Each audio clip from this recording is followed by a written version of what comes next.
Righty, and thank you. Well, good morning, everybody. This is Chuck Hyde here with Edgar Papke. I'm Vista Chair here in Northwest Arkansas, and Edgar is one of our speakers. Was here with us about a year and a half ago in October of 2018. Good morning, Edgar. Thanks for joining our conversation today.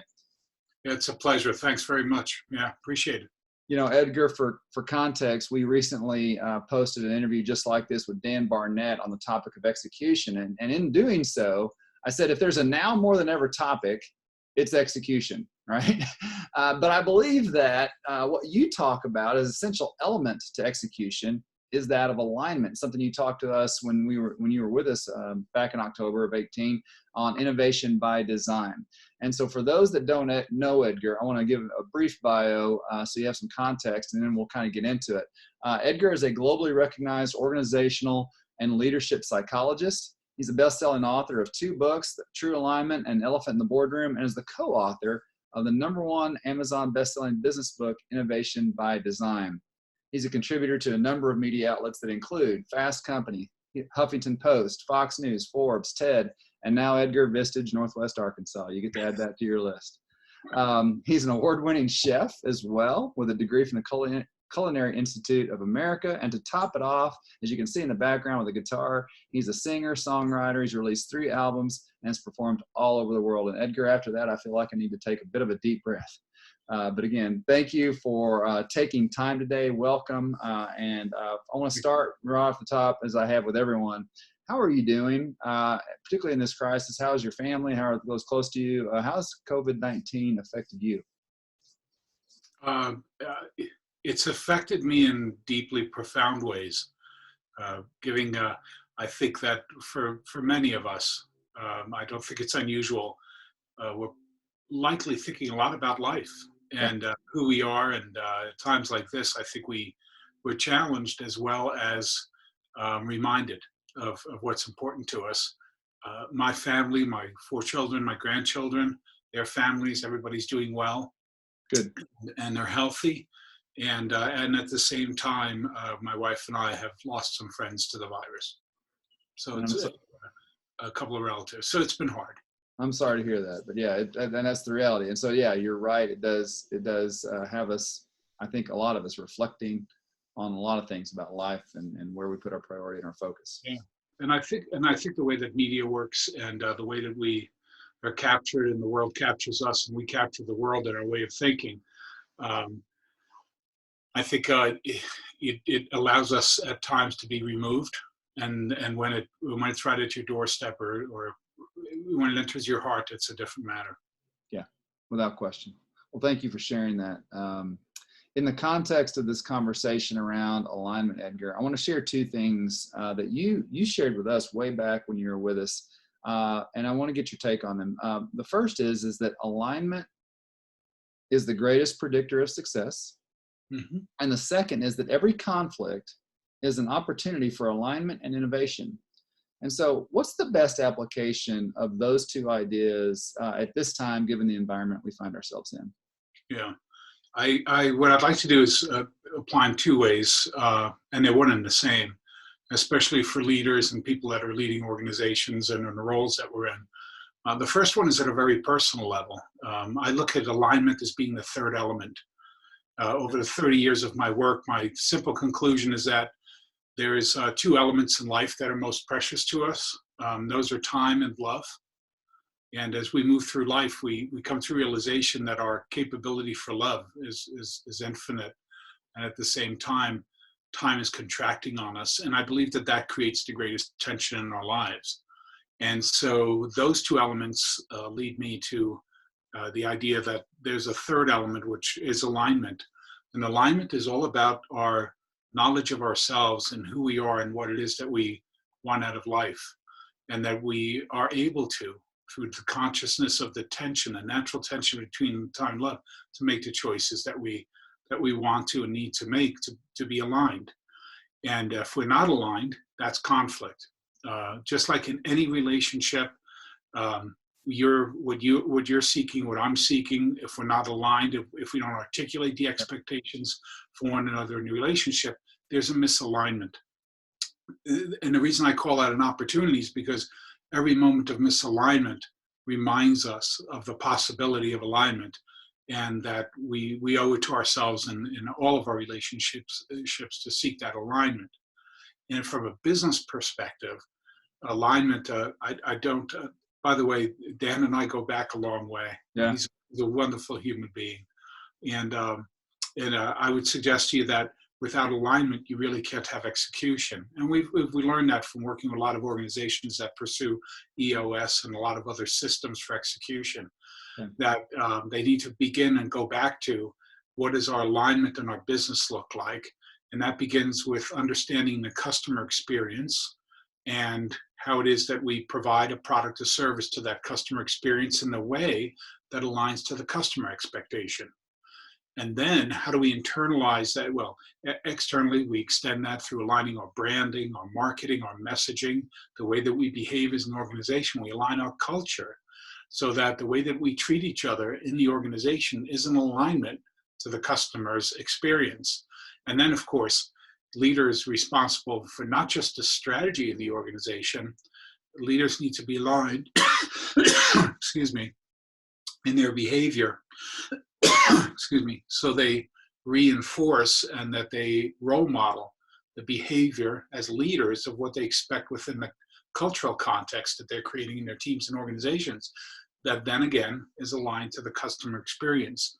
And so every misalignment in that realm is also going to show up as a conflict, as a disagreement or differing viewpoints. And so leaders need to constantly strive for alignment. So it's an internal and as well as an external way of being, of seeing the world that's really, really remarkably powerful. And so much so, it's for me at least in my world, is dedicated to that idea of alignment. And that's also where the innovation shows up. Yeah, well, so let's talk about that with respect to innovation, because when you talked about the customer experience and the customer expectation, you hit on that earlier. I read an article today, it was an HBR article actually, and it used the word used the word interrogating, that we need to be interrogating what our customer experience and what our customer expectations really are right now, not taking them for granted. And I think that sounds like, maybe comment on what your experience tells you business owners, Vistage members should be thinking about in terms of not taking anything for granted and actually walking back. How may have some of that shifted and changed in this time? Yeah, that's an excellent observation on your part, especially the tail end of the shifts and how things are occurring. We like to call it contextual inquiry as opposed to interrogation. Okay. And in conflict systems, systems of conflict within organizations, we've actually identified when we did the study of 21 of the most innovative organizations in the world, we researched them and we did interviews. And one of the things we found as a key attribute is this idea of curious confrontation. Yeah, so to always work from a place of curiosity. So interrogation, I would suggest to you, is probably another word that's used for that. But along with brutal honesty and all the other ways that we think about battle in business, I'm not surprised. The idea of inquiry is asking questions to seek knowledge, to seek understanding, to really seek, and empathy is understanding a person's point of view and experience. It's not sympathy. And through empathy and curiosity, what we do is if you want to use the word interrogate, we ask questions and we go back to the customer to understand their experience and what needs and desires our product and service is fulfilling and what is it that they're seeking through the experience. And so by understanding that, we can strategically, organizationally align, there it is, we align what we're doing to what that customer expectation is. And the idea of curiosity, I have an expression that is that curiosity is the spoon that stirs innovation. And constant curiosity is what makes it work. I like when Einstein, right before he received the Nobel Prize, the night before at the reception, a journalist came up to him and said, "Why you?" And he goes, E equals MC squared. This is so simple. I mean, how did you get to it? And he just smiled at the journalist. He says, "Well, I guess I'm just curious." Curiosity to me is everything. And when there's a conflict or misalignment, it's by asking the question of what's going on in any relationship with anyone in our lives. If there's a misalignment and a conflict, one of the first things we ought to do is begin asking questions, and not just of ourselves, like what's going on for me, also what's going on for the other. And in business, that's what it's about. Business is an art form. We creatively innovate to create products and services that meet and satisfy human conflict, which is simply here's a current state, then there's a desired future state. The tension between those two is naturally conflict. That is the natural source of innovation. And if we understand what a customer is seeking, and that can change. And in moments like this, seems like it would, right? Shift that goes on, a tremendous shift where you can see through the advertising and everything that's being promoted, that sense of caring towards each other, how important that is. So I think of that idea of constantly asking the customer questions, that's a must. Yeah. And not just through simple surveys, are you happy with us or not? I think you gotta really ask some real questions. Yeah, I was actually on a webinar with Brene Brown late last week, and one of the things she talked about was actually calling your customer and saying, "How are you doing? You know, and what's the best thing I can do for you right now? What do you need or not need right now?" And it's just a very genuine, open-ended, empathetic inquiry into what that customer or that client is feeling. Yeah, it's much like if you have in a conflict with anyone in your life, if you have a conflict with a child, the first thing you really need to do is go ask the child, what are you experiencing? What can I do to help you? Yeah. You can't always be able to say yes, because that might create a misalignment in your business. The thing is, you'll know, and very often just listening is the gift. Listening is one of the greatest gifts we give one another. Not only do we give someone mutual respect and importance and significance and worth, when we listen to someone, we give them time. And it goes back to time and love. And time is so precious. Listening takes time. As a matter of fact, that's one of the things where a lot of leaders in their businesses go out of alignment, is by not listening enough, by not being open to people's ideas and thoughts. And that can as well dampen innovation, as we all know. Oh, without a doubt, without a doubt. Well, I want to shift now into this kind of an internal company perspective right now.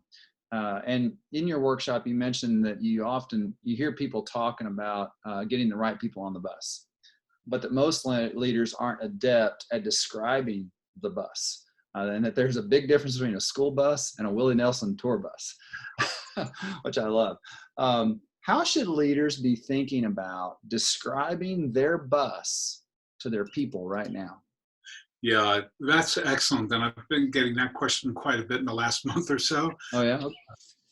More important than ever.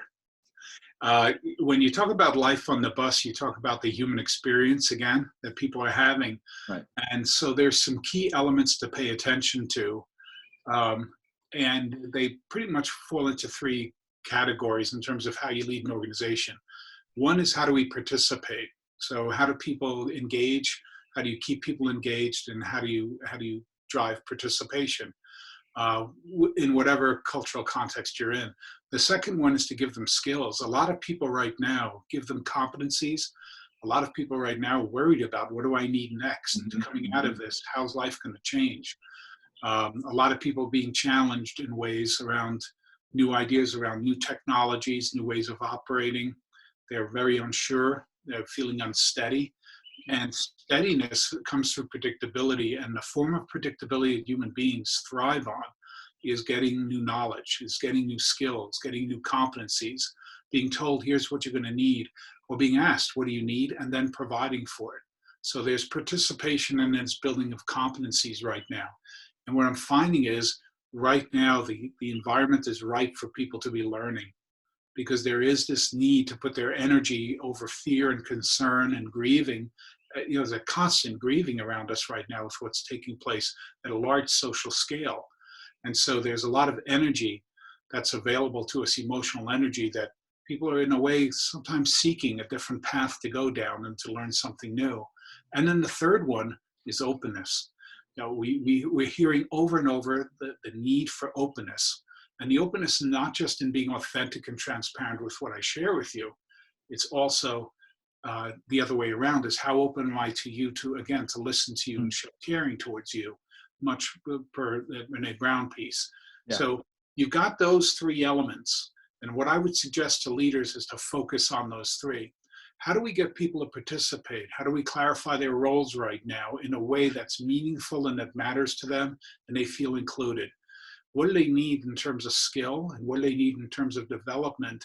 And to look around, because right now, from a standpoint of cost effectiveness for leaders and organizations, right now is also the time to leverage that, because so much is available online, and there's different tools. And then that third one is that openness, that authenticity. Just be real and be honest.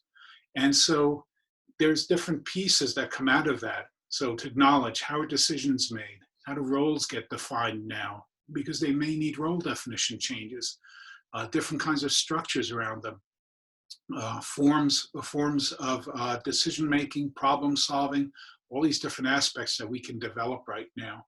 Just real quick, there's one note here that I think is real important. Out of the work, out of the book Innovation by Design, we asked over 1,000 leaders, CEOs, what the number one barrier was to innovation in their organizations. And they said the number one that came back was a lack of problem-solving skills among their employees. So I would suggest to you, now's a wonderful time to establish some frameworks, some processes, and teach people the skills of critical thinking and problem solving, because that is what innovation is all about. Yeah, and I think the agility that goes along with it as new problems arise, and it is the rapidity of change around us, and is going to require that. But yeah, it sounds, this is that we've got a great big spotlight shining on this part of us right now, and that this is a great opportunity for leaders to take advantage of that. Yeah, I think what you just said is really, it's right on the mark. So I thank you for that, because when you think about being agile and you think about resilience, what you come back to is how people are capable of managing problems, of managing challenges. So we're in simplicity, which works for my simple mind, is we keep coming back to that. I mean, those are the skill sets. And so problem solving is curiosity. It's being able to talk to people, to get data, to hear about human experience, to put those all in a place where we can do something with it that's helpful, that solves problems. And again, innovation is synonymous with change and solving problems. I mean, that's what it is. Right. It's design thinking is. Right, absolutely. Well, Edgar, you started our conversation today, talking about some of the reflecting that you've been doing and the opportunity that we all have. I want to end with that as well in another way. You told us back in a year and a half ago, in this quote, "In the moment, we're not aware of the choices we have. We have to think differently about who we are and the results we're getting." And I think in the moment that we've been in, right, and maybe we're maybe starting to come out of, I think it's probably really true that we may not be aware of all the choices that we really have. It seems like a huge opportunity for us as business owners and leaders right now. And I'd love to get your perspective on that as we close. There's a lot to unbundle there. Well, first and foremost, I come from a place, and philosophically about choice and what's in our wheelhouse of control and what isn't, I think is important. And that we recognize that there are things out of our control, and there are things in our control that we can manifest, especially in our relationships and our businesses or in our roles as leaders.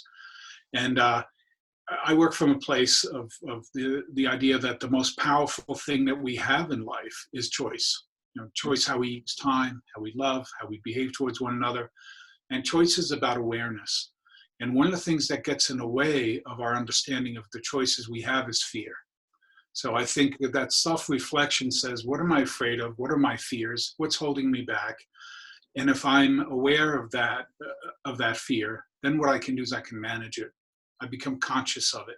I can say, okay, now let me look at the world through another lens, which is, what are my opportunities? What am I capable of? What can I be doing? Fear creates misalignments. And courage is one of the ways that you manifest alignment. You have to be brave and have courage in order to take on the misalignments in your life and in your relationships and in your businesses. You have to be able to step into them as opportunities, and through thinking that way and manifesting that, then you begin to understand what are all the different choices that I have from which I can behave from and function and operate from. It's choice is the most powerful thing in our lives. No one can ever take our choices away from us. They can't. We can feel threatened, forced, come from a place of fear. The reality is we choose what to do and say in any given moment. And the more I believe that we engage in that way of thinking, and that's been my experience in all the coaching work that I've done, you work from that place. That's the place of real power, and that's the real place of true influence as a leader. Well, it seems like that would be the total opposite, and a much more healthy perspective than, man, look at all the things that are happening to me right now, right? And because there's a lot of us that we can point at things. Hey, that happened to me. Well, okay, it happened. What's next? And turning our mindset. It sounds like what you're really advocating, that we think about the choices we have given the context of things that are happening around us. Yeah, and it's a powerful form of thinking. There's one very simple question that I always suggest people ask is, what's missing? If I'm in a place of fear, the question is, well, what's missing? And then how do I then manifest what's missing? And recognizing how powerful that is it's remarkable. Awesome. Well, Edgar, we wanted to keep it short. We could go all day on this, I know, and it's what you do. It's what you've done with us in the past with our workshops. And I just want to thank you again for the time that you've spent with us. Again, it's not fully adequate to put everything, but again, hopefully this spurs our thoughts in terms of the position we should be taking, the reflection we should be taking right now. If people did want to know more, we mentioned the books already, but what are some of the other resources or places you would point our members to find out more? Yeah, I work in a very simple way, and so to find out more, just feel free to contact me. Okay. You can go to the two websites, edgarpapke.com, then there's InnoAlign and .net. Those are two places that you can go. And the other way is just to go ahead and you go to those sites and you can contact me directly. All right. The phone number that's on the edgarpapke.com site is actually my direct line. Okay. I've learned over time that that's the easiest way to work with people. So yeah, just feel free to email, text, call, whatever you like with your questions and inquiries. And as always, I'll respond as quickly as I can. Well, Edgar, that's incredibly generous of you. Thank you. And you're an incredible resource to our members, the Vistage community worldwide, and those you're serving. So thank you again for your time. Really appreciate it. And I wish you nothing but continued health and good things as we all kind of continue forward and emerge out of the season of life we've been in. Yes, likewise, from the heart. Please, take care of yourself and those around you, and ask everyone else to do the same. It is true. At the end of the day, it's our connectivity to one another as human beings that makes this all work. Yeah. All right. Well, thank you so much, Edgar. Thank you very much. All right.